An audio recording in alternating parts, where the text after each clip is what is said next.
ਜਦ ਜੁੜਨ ਲੋਕਾਂ ਨਾਲ ਲੋਕ ਵੋਟਾਂ ਨਾਲ ਵੋਟ ਬਣੇ ਤਦ ਲੋਕਤੰਤਰ ਦਾ ਸਿਸਟਮ मतदाता जुड़ते जान बने तद ऐसा नवा कनेक्शन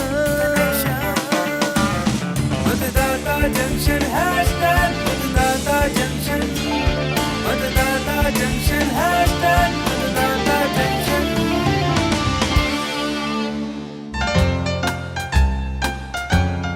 नमस्कार, मैं आ भारती। ਤੁਹਾਡੀ ਦੌੜ ਭੱਜ ਭਰੀ ਜ਼ਿੰਦਗੀ ਵਿੱਚ ਚੈਨ ਦਾ ਅਹਿਸਾਸ ਕਰਵਾਉਂਦੇ ਤੁਹਾਡੇ ਪਿਆਰੇ ਪ੍ਰੋਗਰਾਮ ਮਤਦਾਤਾ ਜੰਕਸ਼ਨ ਵਿੱਚ ਸਵਾਗਤ ਹੈ ਤੁਹਾਡਾ ਸਾਰਿਆਂ ਦਾ। ਮੈਂ ਠੀਕ ਕਿਹਾ ਨਾ ਭਾਰਤ? ਬਿਲਕੁਲ ਠੀਕ ਕਿਹਾ। ਨਮਸਕਾਰ ਦੋਸਤੋ, ਕੀ ਹਾਲ ਚਾਲ ਹੈ ਤੁਹਾਡਾ? ਉਮੀਦ ਹੈ ਠੰਡ ਦੇ ਇਸ ਮੌਸਮ ਵਿੱਚ ਤੁਸੀਂ ਸਾਰੇ ਤੰਦਰੁਸਤ ਹੋਵੋਗੇ। ਭਾਰਤੀ, ਹੁਣੇ ਦੋ ਰਾਜਾਂ 'ਚ ਵਿਧਾਨ ਸਭਾ ਚੋਣਾਂ ਖਤਮ ਹੋਈਆਂ ਨੇ। ਹਾਂ, ਸਹੀ ਕਿਹਾ ਤੁਸੀਂ। ਗੁਜਰਾਤ ਤੇ ਹਿਮਾਚਲ ਪ੍ਰਦੇਸ਼ ਦੀ ਜਨਤਾ ਨੇ 5 ਸਾਲਾਂ ਵਾਸਤੇ ਆਪਣੀਆਂ ਸਰਕਾਰਾਂ ਚੁਣ ਲਈਆਂ ਨੇ। ਭਾਰਤੀ, ਇਹਨਾਂ ਚੋਣਾਂ ਵਿੱਚ ਤੁਸੀਂ ਦੇਖਿਆ ਹੋਵੇਗਾ ਕਿ ਰਾਜਨੀਤਿਕ ਦਲਾਂ ਨੇ ਕਿਸ ਤਰ੍ਹਾਂ ਆਪਣੇ ਲਈ ਸਮਰਥਨ ਮੰਗਿਆ। ਮਤਦਾਤਾਵਾਂ ਨੂੰ ਆਪਣੇ ਹੱਕ 'ਚ ਕਰਨ ਵਾਸਤੇ ਉਹਨਾਂ ਨੂੰ ਲੁਭਾਉਣ ਲਈ ਕਿੰਨੀਆਂ ਕੋਸ਼ਿਸ਼ਾਂ ਕੀਤੀਆਂ। ਬਿਲਕੁਲ ਠੀਕ। ਰਾਜਨੀਤਿਕ ਪਾਰਟੀਆਂ ਨੂੰ ਤਾਂ ਚੋਣਾਂ ਜਿੱਤ ਕੇ ਪਤਾ ਲੱਗ ਜਾਏਗਾ ਕਿ ਕਿਸ ਪਾਰਟੀ ਨੂੰ ਪਸੰਦ ਕੀਤਾ ਜਾ ਰਿਹਾ ਹੈ, ਪਰ ਸਾਨੂੰ ਤਾਂ ਫੌਰਨ ਸਾਡੇ ਲਿਸਨਰਸ ਦੱਸ ਦਿੰਦੇ ਨੇ ਸਾਡੀਆਂ ਕੋਸ਼ਿਸ਼ਾਂ ਬਾਰੇ, ਸਾਨੂੰ WhatsApp ਮੈਸੇਜ ਕਰਕੇ। ਮੈਂ ਤਾਂ ਸੋਚ ਰਹੀ ਹਾਂ ਅੱਜ ਪ੍ਰੋਗਰਾਮ ਦੇ ਸ਼ੁਰੂ 'ਚ ਹੀ ਕਿਉਂ ਨਾ ਆਪਣੇ ਇੱਕ ਸਰੋਤੇ ਦੀ ਆਵਾਜ਼ ਨੂੰ ਸ਼ਾमिल ਕੀਤਾ ਜਾए। क्यों नहीं?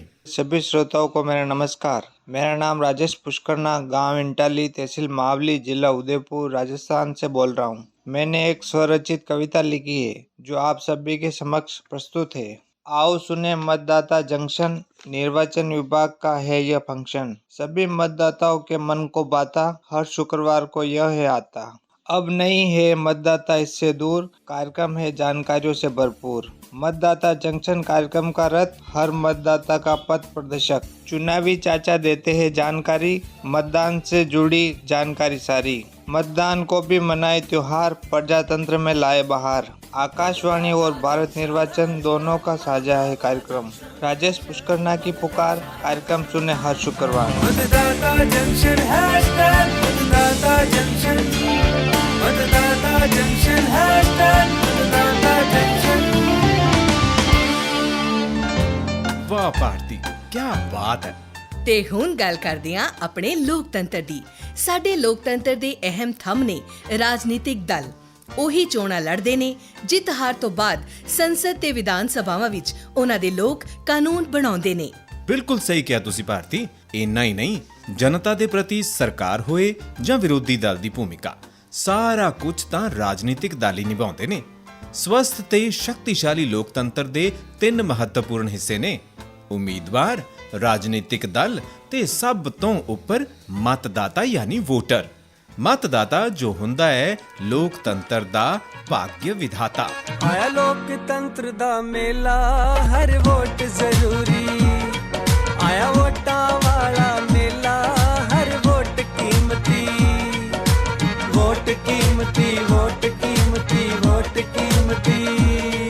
ਹਰ ਇੱਕ ਨੇ ਵੋਟ ਹੈ ਪਾਉਣੀ, ਬੜੀ ਵੋਟ ਕੀਮਤੀ।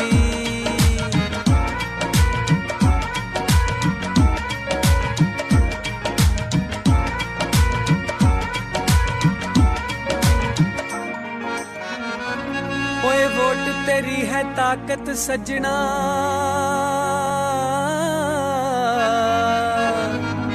ਕਿਤੇ ਕਰੀ ਨਾ ਤੂੰ ਬੇਕਾਰ।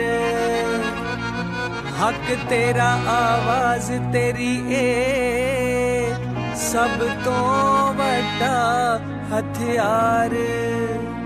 ਸਭ ਆਪਣਾ ਫਰਜ਼ ਨਿਭਾਈਏ, ਕਰੋ ਵੋਟ ਜ਼ਰੂਰੀ। ਵਾਹ, ਕਿਆ ਸੰਜੋਗ ਹੈ।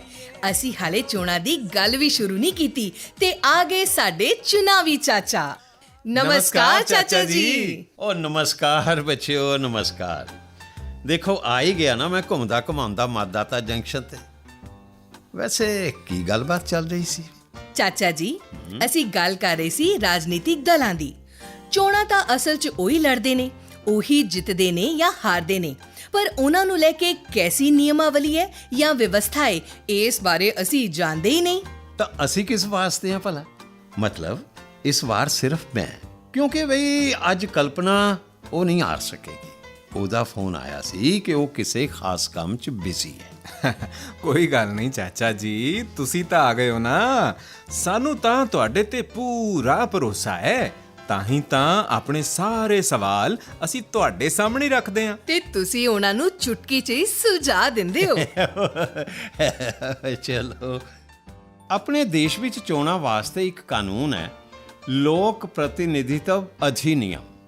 ਵੀ ਦੇਸ਼ ਦੀਆਂ ਪਹਿਲੀਆਂ ਆਮ ਚੋਣਾਂ ਤੋਂ ਠੀਕ ਪਹਿਲਾਂ ਸਨ 1951 ਵਿੱਚ ਇੱਕ ਕਾਨੂੰਨ ਬਣਾਇਆ ਗਿਆ ਸੀ। ਇਸੇ ਕਾਨੂੰਨ ਤਹਿਤ ਰਾਜਨੀਤਿਕ ਪਾਰਟੀਆਂ ਦੀ ਰਜਿਸਟ੍ਰੇਸ਼ਨ ਹੁੰਦੀ। ਅੱਛਾ ਚਾਚਾ ਜੀ, ਤੇ ਰਜਿਸਟ੍ਰੇਸ਼ਨ ਕਰਦਾ ਕੌਣ ਹੈ? ਦੇਖੋ ਵੀ ਰਾਜਨੀਤਿਕ ਪਾਰਟੀਆਂ ਦੀ ਰਜਿਸਟ੍ਰੇਸ਼ਨ ਕਰਦਾ ਹੈ ਚੋਣ ਕਮਿਸ਼ਨ। ਉਹੀ ਚੋਣ ਕਮਿਸ਼ਨ ਜੋ ਰਾਸ਼ਟਰਪਤੀ, ਉਪ ਰਾਸ਼ਟਰਪਤੀ, ਸੰਸਦ, ਵਿਧਾਨ ਸਭਾਵਾਂ ਤੇ ਵਿਧਾਨ ਪਰਿਸ਼ਦਾਂ ਦੀ ਚੋਣ ਕਰਵਾਉਂਦਾ ਹੈ। ਮੈਂ ਦੇਖੋ, ਆਪਣੇ ਦੇਸ਼ ਵਿੱਚ 8 ਰਾਸ਼ਟਰੀ ਦਲ ਨੇ ਜਿਨ੍ਹਾਂ ਨੂੰ ਚੋਣ ਕਮਿਸ਼ਨ ਵੱਲੋਂ ਮਾਨਤਾ ਪ੍ਰਾਪਤ ਹੈ, ਤੇ ਰਾਜ ਪੱਧਰੀ ਮਾਨਤਾ ਪ੍ਰਾਪਤ ਦਲਾਂ ਦੀ ਸੰਖਿਆ ਹੈ 55। ਅੱਛਾ ਚਾਚਾ ਜੀ, ਰਾਸ਼ਟਰੀ ਤੇ ਰਾਜ ਪੱਧਰੀ ਮਾਨਤਾ ਪ੍ਰਾਪਤ ਕਰਨ ਲਈ ਚੋਣ ਕਮਿਸ਼ਨ ਨੇ ਕੋਈ ਗਾਈਡਲਾਈਨਸ ਵੀ ਜਾਰੀ ਕੀਤੀ? ਬਿਨਾਂ ਗਾਈਡਲਾਈਨ ਤੋਂ ਵੀ ਕੁਝ ਸੰਭਵ ਹੋ ਸਕਦਾ ਭਲਾ? ਨਹੀਂ, ਦੇਖੋ, ਚੋਣ ਕਮਿਸ਼ਨ ਨੇ ਗਾਈਡਲਾਈਨ ਬਣਾਈ ਹੋਈ। ਚੋਣ ਕਮਿਸ਼ਨ ਨੇ ਚੋਣਾਂ ਵਿੱਚ ਸ਼ਿਕਾਇਤਾਂ ਦੇ ਨਿਪਟਾਰੇ ਤੇ ਉਮੀਦਵਾਰਾਂ ਨੂੰ ਬਿਹਤਰ ਸੁਵਿਧਾ ਮੁਹੱਈਆ ਕਰਨ ਵਾਸਤੇ ਸੁਵਿਧਾ ਤੇ ਸਮਾਧਾਨ ਨਾਵਾਂ ਦੇ 2 ਪੋਰਟਲ ਵੀ ਲਾਂਚ ਕੀਤੇ ਹੋਏ ਨੇ। ਤਾਂ ਜ਼ਰਾ ਸਹੀ ਤਰੀਕੇ ਨਾਲ ਦੱਸੋ ਨਾ ਚਾਚਾ ਜੀ। ਤਾਂ ਸੁਣੋ ਫਿਰ, ਸੁਣ ਰਹੇ ਹੋ ਨਾ? ਸੁਣ ਰਹੇ ਹਾਂ ਚਾਚਾ ਜੀ, ਅਸੀਂ ਵੀ ਤੇ ਸਾਡੇ ਸਰੋਤੇ ਵੀ। ਹੋਈ ਨਾ ਗੱਲ। ਬਈ ਦੇਖੋ, ਆਪਣੇ ਦੇਸ਼ ਵਿੱਚ ਲੋਕ ਪ੍ਰਤੀਨਿਧਿਤਵ ਅਧਿਨਿਯਮ 1951 ਦੇ ਸੈਕਸ਼ਨ 29A ਦੇ ਤਹਿਤ ਰਾਜਨੀਤਿਕ ਦਲਾਂ ਦੀ ਰਜਿਸਟ੍ਰੇਸ਼ਨ ਭਾਰਤੀ ਚੋਣ ਕਮਿਸ਼ਨ ਕਰਦਾ ਹੈ। ਬਈ ਇਸ ਅਧਿਨਿਯਮ ਦੇ ਅਨੁਸਾਰ ਹਰੇਕ ਰਾਜਨੀਤਿਕ ਦਲ ਨੂੰ ਆਪਣੇ ਗਠਨ ਦੇ 30 ਦਿਨਾਂ ਵਿੱਚ ਚੋਣ ਕਮਿਸ਼ਨ ਨੂੰ ਨਿਰਧਾਰਿਤ ਤਰੀਕੇ ਨਾਲ ਆਵੇਦਨ ਕਰਨਾ ਜ਼ਰੂਰੀ ਹੈ। ਸਾਰੇ ਰਜਿਸਟਰਡ ਰਾਜਨੀਤਿਕ ਦਲ ਸ਼ੁਰੂਆਤੀ ਤੌਰ ਤੇ ਗੈਰ ਮਾਨਤਾ ਪ੍ਰਾਪਤ ਦਲ ਦੇ ਤੌਰ ਤੇ ਕੰਮ ਕਰਦੇ ਨੇ, ਜਦੋਂ ਤੱਕ ਉਹ ਰਾਸ਼ਟਰੀ ਜਾਂ ਰਾਜ ਪੱਧਰੀ ਪਾਰਟੀ ਹੋਣ ਲਈ ਨਿਰਧਾਰਿਤ ਸ਼ਰਤਾਂ ਨੂੰ ਪੂਰਾ ਨਾ ਕਰ ਲੈਣ। ਅਸੀਂ ਤਾਂ ਸੋਚਿਆ ਸੀ ਕਿ ਰਾਸ਼ਟਰੀ ਰਾਜਨੀਤਿਕ ਦਲ ਬਣਨਾ ਆਸਾਨ ਹੋਵੇਗਾ, ਪਰ ਐਸਾ ਨਹੀਂ ਹੈ। ਚਾਚਾ ਜੀ, ਇਹ ਤਾਂ ਬੜੇ ਕੰਮ ਦੀ ਜਾਣਕਾਰੀ ਹੈ, ਇਹਦੇ ਬਾਰੇ ਹੋਰ ਵੀ ਦੱਸੋ ਨਾ ਪਲੀਜ਼। ਪਲੀਜ਼ ਚਾਚਾ ਜੀ, ਬੜੀ ਦਿਲਚਸਪ ਹੈ ਇਹ ਜਾਣਕਾਰੀ। ਹੋਤਾ ਹੈ, ਬਿਲਕੁਲ ਹੈ ਬੱਚਿਓ, ਬਿਲਕੁਲ ਹੈ। ਤੁਹਾਡੇ ਚਾਚੇ ਨੇ ਆਵਾਲ ਧੁੱਪ 'ਚ ਤਾਂ ਨਹੀਂ ਉਹ ਚਿੱਟੇ ਕੀਤੇ। ਇਹ ਤਾਂ ਤੁਸੀਂ ਵੀ ਜਾਣਦੇ ਹੋ ਕਿ ਤੁਹਾਡੇ ਚਾਚੇ ਨੇ ਘਾਟ ਦਾ ਪਾਣੀ ਵੀ ਪੀਤਾ ਹੋਇਆ ਹੈ। ਤਾਂ ਫਿਰ ਅੱਜ ਤੁਹਾਡੀ ਗੱਲ ਦਾ ਜਵਾਬ ਇੱਕ ਅੰਗਰੇਜ਼ੀ ਕਹਾਵਤ ਨਾਲ ਦੇਣਾ ਹੈ, ਹਾਰਸਿਸ ਫਾਰ ਦਾ ਕੋਰਸਿਸ, ਤੇ ਦੂਜੀ ਹੈ coming straight from the horse's mouth. Understand ਕੀਤਾ ਹੀ ਹੈ? ਨਹੀਂ ਚਾਚਾ ਜੀ, ਤੁਸੀਂ ਤਾਂ ਸਾਨੂੰ ਉਲਝਾ ਰਹੇ ਹੋ। ਹੈ, ਮੈਂ ਤੁਹਾਨੂੰ ਦੱਸ ਰਿਹਾ, ਤੁਸੀਂ ਕਿੰਨੇ ਉਲਝਾ ਰਹੇ ਹੋ। ਵੈਸੇ ਐਸੀ ਗੱਲ ਨਹੀਂ ਹੈ।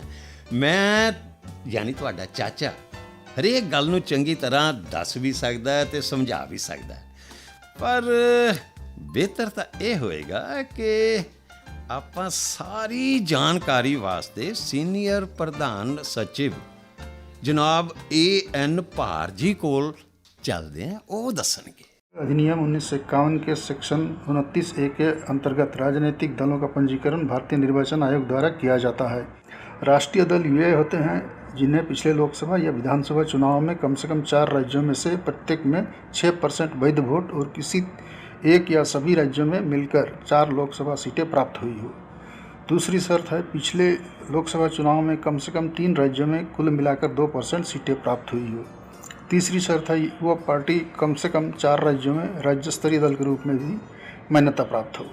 राज्य स्तरीय दल की मान्यता के लिए जरूरी है किसी दल को पिछले विधानसभा चुनाव में कुल वैध मत का कम से कम 6% वोट और न्यूनतम 2 सीटों पर जीत प्राप्त हो। दूसरी बात, पिछले लोकसभा चुनाव में कुल पड़े वैध वोट का 6% दल को प्राप्त हो तथा कम से कम 1 लोकसभा सीट पर जीत प्राप्त हो। तीसरी बात, पिछले विधानसभा चुनाव में पार्टी कम से कम 3 सीटों पर जीत हासिल करे या उस विधानसभा की 3% सीटों पर जो भी अधिक हो उस पर जीत हासिल करे। इसके अतिरिक्त दल को हर 25 लोकसभा सीटों से कम 1 सीट पर जीत मिली हो। साथ ही पार्टी अपने राज्य के चुनाव में कम से कम कुल वैधमत का 8% या उससे अधिक वोट प्राप्त करे। भारत निर्वाचन आयोग में राजनीतिक दलों की शिकायतों का समाधान और प्रत्याशियों को बेहतर सुविधा उपलब्ध कराने के लिए सुविधा और समाधान नामक 2 पोर्टल भी लॉन्च किया है। ਵਾਹ, ਇੰਨੀ ਵਧੀਆ ਜਾਣਕਾਰੀ ਵਾਸਤੇ ਏਐਨ ਭਾਰ ਜੀ ਦਾ ਬਹੁਤ-ਬਹੁਤ ਸ਼ੁਕਰੀਆ। ਭਾਰਤ, ਸਾਡੇ ਸਰੋਤਿਆਂ ਦੀ ਹਿੱਸੇਦਾਰੀ ਤੋਂ ਬਗੈਰ ਤਾਂ ਇਹ ਪ੍ਰੋਗਰਾਮ ਅਧੂਰਾ ਜਿਹਾ ਲੱਗਦਾ ਹੈ। ਠੀਕ ਕਹਿ ਰਹੇ ਹੋ ਤੁਸੀਂ ਭਾਰਤੀ। ਉਹਨਾਂ ਵਾਸਤੇ ਗੱਲ ਹੋ ਰਹੀ ਹੈ ਤੇ ਉਹਨਾਂ ਦੀ ਵੀ ਗੱਲ ਹੋ ਜਾਏ, ਵਧੀਆ ਹੀ ਹੈ ਨਾ ਫਿਰ। ਬਿਲਕੁਲ, ਮੇਰੇ ਦਿਲ ਦੀ ਗੱਲ ਕਹਿ ਦਿੱਤੀ ਤੁਸੀਂ। ਹੁਣ ਵਕਤ ਹੈ ਸਰੋਤਾ ਮੰਚ ਦਾ, ਯਾਨੀ ਸਰੋਤਿਆਂ ਤੋਂ ਪ੍ਰਾਪਤ ਰਿਕਾਰਡਿੰਗ ਨੂੰ ਸੁਣਵਾਉਣ ਦਾ। ਬਈ ਇੱਕ ਗੱਲ ਮੈਨੂੰ ਬਹੁਤ ਚੰਗੀ ਲੱਗੀ। ਕਿਹੜੀ ਗੱਲ ਚਾਚਾ ਜੀ? ਇਹੋ ਹੀ ਬਈ ਕਿ ਸਾਡੇ ਇਸ ਪ੍ਰੋਗਰਾਮ ਨੂੰ ਸੁਣਨ ਵਾਲੇ ਇਹਨੂੰ ਨਾ ਸਿਰਫ ਸੁਣਦੇ ਆ, ਸਗੋਂ ਇਹਦੇ ਵਿੱਚ ਹਿੱਸਾ ਲੈਣ ਵਾਸਤੇ ਵੀ ਬੇਤਾਬ ਰਹਿੰਦੇ ਨੇ। ਗੱਲ ਭਾਵੇਂ ਪੁੱਛੇ ਗਏ ਸਵਾਲ ਦਾ ਜਵਾਬ ਦੇਣ ਦੀ ਹੋਏ ਜਾਂ ਫਿਰ ਆਪਣੀ ਪ੍ਰਤੀਕਿਰਿਆ ਕਵਿਤਾ ਜਾਂ ਗੀਤ ਦੇ ਜ਼ਰੀਏ ਸਾਡੇ ਨਾਲ ਜੁੜਨ ਦੀ ਗੱਲ ਹੋਵੇ। ਜੀ ਹਾਂ ਚਾਚਾ ਜੀ, ਇਹ ਗੱਲ ਤਾਂ ਹੈ ਹੀ ਹੈ। ਤਾਂ ਫਿਰ ਆਓ सुनते ਹਾਂ ਇਸ ਵਾਰ ਸਾਨੂੰ ਕਿੱਥੋਂ ਦੀ ਮਿਲੀ ਹੈ रिकॉर्डिंग। नमस्कार श्रोताओं, मैं आपका दोस्त विकेश प्रजापति, ग्राम बनगुआ, पोस्ट बरुआ सागर, जिला झांसी, उत्तर प्रदेश। मतदाता जंक्शन कार्यक्रम बहुत अच्छा लग रहा है मुझे सुनकर। जागरूकता भरा कार्यक्रम चुनाव आयोग और आकाशवाणी के सहयोग से, जो हमारा स्वतंत्र भारत है और हम अपने मत का उपयोग करके अपनी सरकारों को चुनकर अपने अधिकारों की रक्षा करके बहुत अच्छा एक सार्थक कहा जाए एक अच्छी सरकार हम चुने और हम अपने मत का उपयोग करें। मत की एक अपनी पहचान है। एक मत भारी विजय दिला सकता है, एक सामाजिक कार्य करने वाली सरकार ला सकता है और सभी का उत्थान हो सकता है। मतदाता जंक्शन कार्यक्रम से जुड़कर बहुत अच्छा लगा। देश में योगदान करो, पर्व चुनाव का मतदान करो, सबका कर्तव्य है ये पहचान हमारी है, अपना अपना वोट करना सबकी जिम्मेदारी है। जागो रे जागो। ਭਾਰਤੀ, ਇੱਕ ਗੱਲ ਤਾਂ ਰਹਿ ਗਈ। ਕਿਹੜੀ ਗੱਲ? ਬਈ ਪਿਛਲੇ ਐਪੀਸੋਡ 'ਚ ਪੁੱਛੇ ਗਏ ਸਵਾਲ ਦੀ ਗੱਲ, ਉਹਦੇ ਸਹੀ ਜਵਾਬ ਦੀ ਗੱਲ ਤੇ ਨਾਲੇ ਸਹੀ ਜਵਾਬ ਦੇ ਕੇ ਜੇਤੂ ਚੁਣੇ ਜਾਣ ਵਾਲੇ ਲੱਕੀ ਜੇਤੂ ਦੇ ਐਲਾਨ ਦੀ ਗੱਲ। ਓ ਹਾਂ, ਤਾਂ ਫਿਰ ਇਹਦੇ ਵਾਸਤੇ ਚੱਲਦੇ ਹਾਂ ਆਪਣੇ ਕੁਇਜ਼ ਯਾਨੀ ਸਵਾਲ ਜਵਾਬ ਸੈਕਸ਼ਨ ਵਿੱਚ। मतदाता जंक्शन ਦੇ ਕੁਇਜ਼ ਸੈਕਸ਼ਨ 'ਚ ਆਪ ਸਭ ਦਾ ਸਵਾਗਤ। ਪਿਛਲੇ ਐਪੀਸੋਡ 'ਚ ਸਾਡਾ ਸਵਾਲ ਸੀ ਕਿ ਭਾਰਤੀ ਚੋਣ ਕਮਿਸ਼ਨ ਨੇ 4 ਨਵੰਬਰ 2022 ਨੂੰ ਕਿਹੜੀ ਐਪ ਦਾ ਸੁਧਰਿਆ ਹੋਇਆ ਰੂਪ ਯਾਨੀ ਨਵਾਂ ਵਰਜ਼ਨ ਲਾਂਚ ਕੀਤਾ ਸੀ। ਇਸ ਸਵਾਲ ਦਾ ਸਹੀ ਜਵਾਬ ਹੈ PWD ਐਪ। ਇਸ ਸਵਾਲ ਦੇ ਜਵਾਬ ਵਾਸਤੇ ਸਾਨੂੰ ਹਜ਼ਾਰਾਂ ਸ਼ਰੋਤਿਆਂ ਦੇ WhatsApp ਮੈਸੇजेस ਮਿਲੇ ਨੇ ਤੇ ਇਹਨਾਂ ਸਾਰਿਆਂ ਵਿੱਚੋਂ ਲੱਕੀ ਵਿਜੇਤਾ ਨੇ ਡਾਕਖਾਨਾ ਕੁਲੱਕੜ ਪਲੱਕੜ ਕੇਰਲ ਦੇ ਰਹਿਣ ਵਾਲੇ P ਸੁਬਰਾਮਨੀਅਨ। P ਸੁਬਰਾਮਨੀਅਨ ਨੂੰ ਆਕਾਸ਼ਵਾਣੀ ਵੱਲੋਂ ਤੇ ਭਾਰਤੀ ਚੋਣ ਕਮਿਸ਼ਨ ਵੱਲੋਂ ਢੇਰ ਸਾਰੀਆਂ ਮੁਬਾਰਕਾਂ। ਤੁਹਾਡਾ ਇਨਾਮ ਬਹੁਤ ਜਲਦ ਤੁਹਾਡੇ ਵੱਲੋਂ ਦਿੱਤੇ ਪਤੇ ਉੱਪਰ ਭਾਰਤੀ ਚੋਣ ਕਮਿਸ਼ਨ ਵੱਲੋਂ ਪਹੁੰਚਾ ਦਿੱਤਾ ਜਾਏਗਾ। ਤੇ ਹੁਣ ਨੋਟ ਕਰ ਲਓ ਜੀ ਸਾਡੇ ਇਸ ਐਪੀਸੋਡ ਦਾ ਸਵਾਲ। ਇਸ ਸਮੇਂ ਤੱਕ ਕੁੱਲ ਕਿੰਨੀਆਂ ਰਾਸ਼ਟਰੀ ਪਾਰਟੀਆਂ ਭਾਰਤੀ ਚੋਣ ਕਮਿਸ਼ਨ ਕੋਲ ਰਜਿਸਟਰਡ ਹਨ? ਸਵਾਲ ਦੁਹਰਾ ਰਿਹਾ ਕਿ ਇਸ ਵੇਲੇ ਤੱਕ ਕੁੱਲ ਕਿੰਨੀਆਂ ਰਾਸ਼ਟਰੀ ਪਾਰਟੀਆਂ ਭਾਰਤੀ ਚੋਣ ਕਮਿਸ਼ਨ ਕੋਲ ਰਜਿਸਟਰਡ ਹਨ? ਇਸ ਸਵਾਲ ਦਾ ਜਵਾਬ ਆਉਂਦੇ ਸੋਮਵਾਰ ਤੱਕ ਸਾਡੇ WhatsApp ਨੰਬਰ ਰਾਹੀਂ ਸਾਡੇ ਕੋਲ ਪਹੁੰਚ ਜਾਣਾ ਚਾਹੀਦਾ ਹੈ। ਸਾਡਾ WhatsApp ਨੰਬਰ ਹੈ 9990 31950। ਦੋਸਤੋ, ਪ੍ਰੋਗਰਾਮ ਸੁਣਨ ਤੇ ਇਹਦੇ ਨਾਲ ਜੁੜਨ ਵਾਸਤੇ ਤੁਹਾਡਾ ਬਹੁਤ-ਬਹੁਤ ਸ਼ੁਕਰੀਆ।